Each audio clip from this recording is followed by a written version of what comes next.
Assalamualaikum warahmatullahi wabarakatuh. Bismillahirrahmanirrahim. Alhamdulillahirabbil alamin. Wassalatu wassalamu ala asyrofil anbiya'i wal mursalin sayyidina Muhammadi wa ala alihi wa sahbihi ajma'in. Amma ba'du.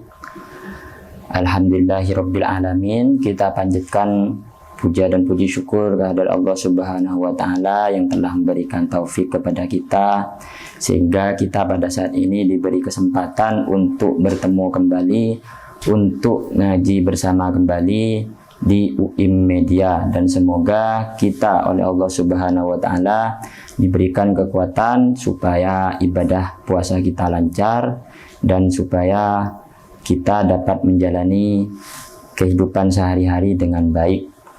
Dan saya doakan semoga semua kru UIM Media diberi kesehatan oleh Allah Subhanahu wa taala sehingga dapat selalu merekam jejak kebenaran dan bisa disebarkan ke masyarakat sehingga menjadi ilmu yang bermanfaat. Amin ya rabbal alamin.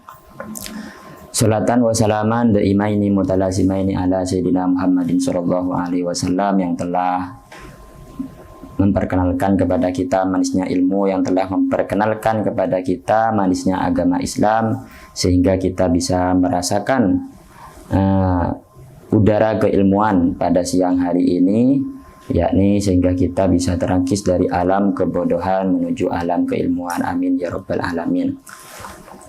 Oke, kita akan melanjutkan pembahasan yang sebelumnya, karena pembahasan yang sebelumnya itu kita nyampe terhadap hal-hal yang membatalkan puasa yang nomor 1 dan nomor 2. Maka sekarang kita akan membahas hal-hal yang membatalkan puasa yang nomor 3.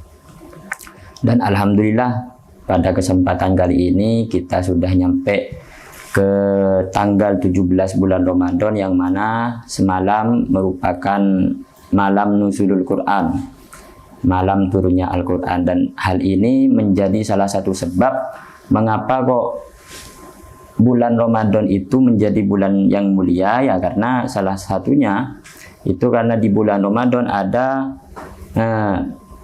peristiwa-peristiwa yang sangat istimewa, yaitu nuzulul Quran, malam Lailatul Qadar, dan lain-lain. Makanya kita itu kalau ingin mencari kekeramatan, kita harus mencari di waktu malam, karena semua kemuliaan itu ya turunnya di waktu malam. Malam nuzulul Quran itu turunnya di waktu malam. Isra Mi'raj itu turunnya di waktu malam. Lailatul Qadar itu turunnya di waktu malam. Tidak ada kemuliaan itu dicari di waktu siang, karena di waktu siang itu banyak orang yang beraktivitas sehingga kita itu mudah terganggu untuk khusyuk dalam melakukan ibadah. Makanya kita itu kalau ingin mencari kemuliaan, maka kita itu harus mencari di waktu malam, ya seperti tahajud, baca Quran di waktu malam, dan lain-lain. Itu salah satu alasan mengapa kok Ramadan itu menjadi bulan yang mulia. Mungkin kita akan lanjutkan. Wassalisu al-huknatu fi ahadis sabilaini wahiyya dawaun yuhakkinu bihil marid fi kubulin au duburil mu'abbar anha fil matni bisabilaini. Jadi sesuatu yang membatalkan puasa yang nomor 3 itu adalah al-huknah. Al-huknah itu apa? Al-huknah itu adalah obat pada zaman dahulu yang digunakan untuk menyembuhkan seseorang, tapi prosesnya melalui dubur ataupun kubul. Jadi ada obat yang diteteskan namun melalui dubur ataupun kubul. Karena ada sekarang itu obat ketika kita itu tidak bisa buang air besar, itu biasanya ada obat yang diteteskan ke lubang anus kita. Lah itu hukumnya membatalkan, karena ada hal yang akan nyampe ke dalam tubuh kita, yaitu berupa obat itu sendiri. Lah bagaimana hukum memakai obat-obatan yang lain? Karena di waktu puasa itu tak jarang orang banyak mengalami rasa sakit, baik itu di telinga, di mata, ataupun hal lain. Bagaimana hukum mengonsumsi obat seperti itu? Maka hukum yang pertama yaitu tentang menghirup fixed inhaler.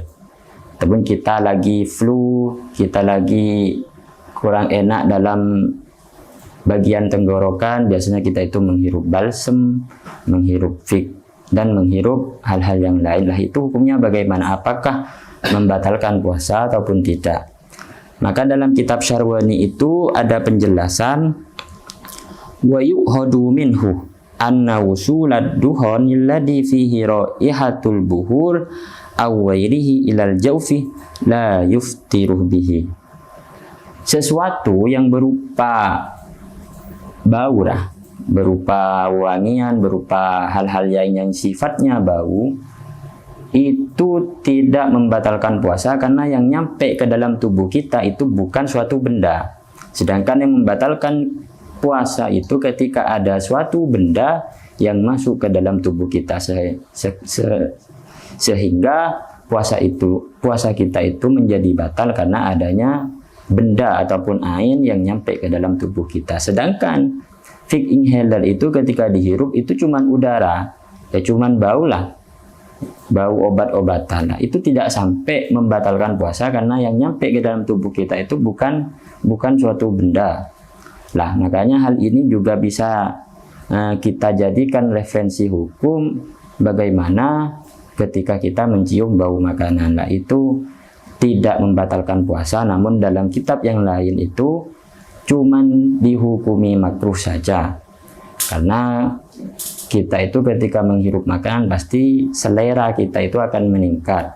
Makanya hukumnya cuma dimakruhkan namun tidak sampai membatalkan puasa. Itu hukum menggunakan fig inhaler ketika flu. Hukum yang kedua yaitu ada pertanyaan bagaimana hukum memakai obat tetes mata ketika kita sakit mata. Apakah membatalkan puasa ataupun tidak? Karena lubang dalam tubuh kita itu ada 7. Ada 9, yaitu di telinga kita, di hidung kita, mulut, bagian depan dan bagian belakang, kemaluan kita, dan juga di mata ini ada lubang yang sangat kecil. Nah, apakah ketika kita meneteskan obat mata dan nyampe ke lubang itu apakah membatalkan puasa ataupun tidak? Maka dalam kitab Ahkamis Shiyam itu ada penjelasan yajuzu lis-shaimi ay yaktahila bi jami'il kuhli wala yuftiru bidzalika sawa'un wajada ta'muhu fi halqi am la li annal a'inah laisat bijawfin wala yujadu minha manfadun munfatihun ilal halqi wa ma yasilu ilal halqi min tu'mil iktihal awin taktir fil aini innama huwa bitasharubil masam kama huwa ma'rufun la anturikin manfadin maftuh. Jadi hukum menggunakan obat mata ketika kita sakit mata itu tidak sampai membatalkan puasa. Karena mata itu bukan lubang yang tembus terhadap bagian dalam tubuh kita.